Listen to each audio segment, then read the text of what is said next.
with Coach Thomas so far? Yeah, Coach Thomas, I think it's a new approach in some ways, and in other ways, he's been a part of Coach Rule's staff before, so it's completely the same.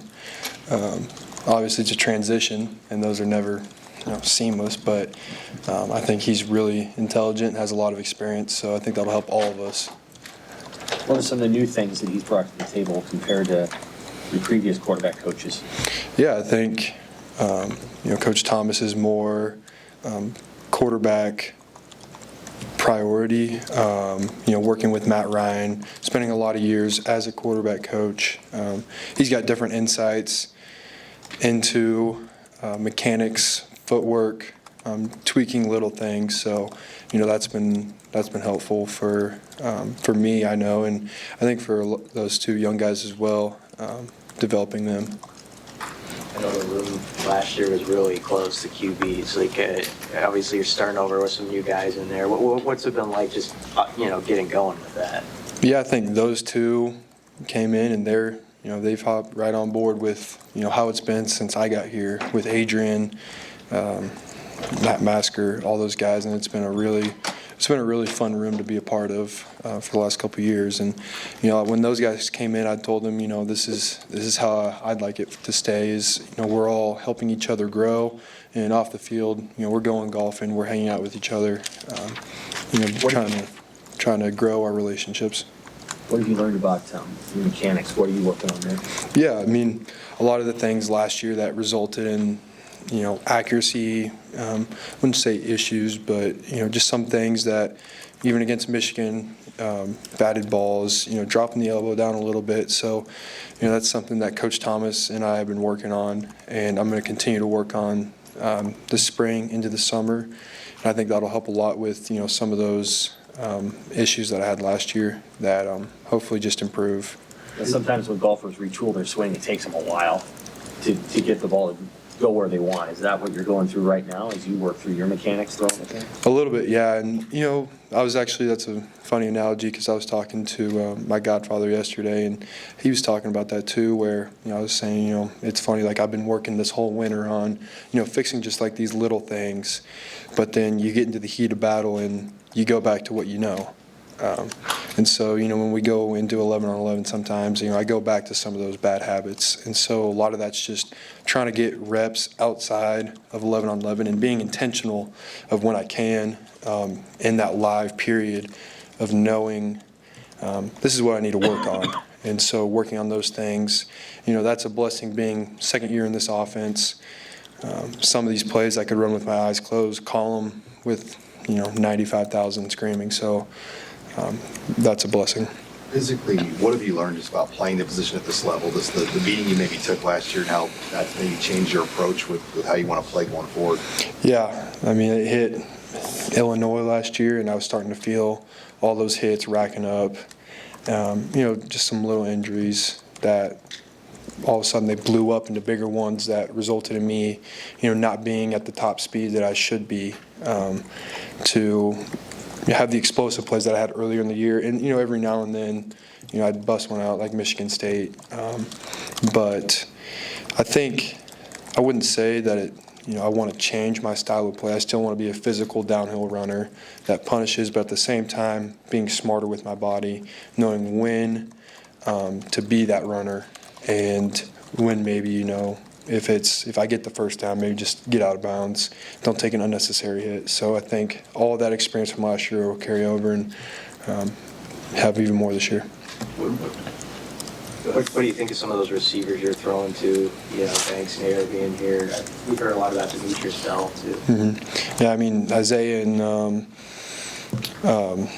obviously D. Bell, he was here last year, second year in the offense. He's grown a lot. And then, the two older guys, those guys are really big, really fast, and, great ball skills. So it's hard to miss them, even with our offensive line. You can kind of see them just through the cracks, and that makes it easier on us, anticipating windows. And even, obviously jump balls with big guys like that are a lot easier. But, those guys bring a lot of experience as well, which helps our room, or our quarterback room, especially with, a younger room, but then also the wide receiver room. What's your perspective on the way that the coaching responsibilities shifted, having a new quarterbacks coach, having Sat, who is still a part of your conversations but isn't coaching your position? How do you feel like it can impact the offense?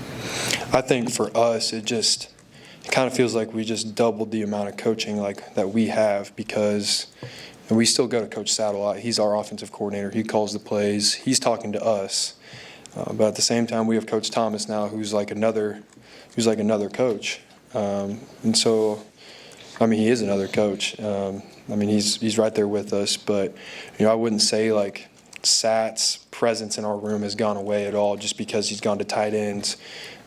He's still our offensive coordinator, and he still has a lot of input into what we do and how we do it. So I think having both those guys, and I mean, they're both have so much experience. I think that helps us.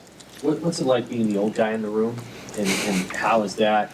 I mean, you're also the returning starter. Yeah.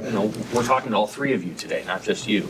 So what's that balance like, being not only the person that's the mentor for these guys, but also competing against them? Yeah, it's crazy. Like I feel like I just got here. I was, learning from Adrian a year ago. So being the old guy now, I've learned a lot from Adrian, Casey, Jeff. Watching those three guys that were the old guys for a little bit. But at the same time, I'm not going to change who I am. I'm not going to take myself too seriously, but at the same time, I have to know when it is time to step up and be the older guy, when to lead.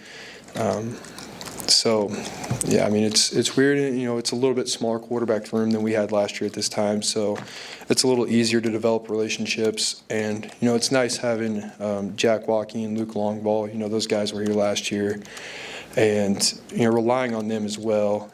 Those guys both, they've seen a lot of reps, and so they, if I forget something, I know I can go to them. And Dylan and Danny are starting to come along too, to the point where, if maybe we have a question during a meeting or something, I can, hey, did you get that or something? Those guys are really mature. I'm really proud of them for how they've approached this spring and this winter. So.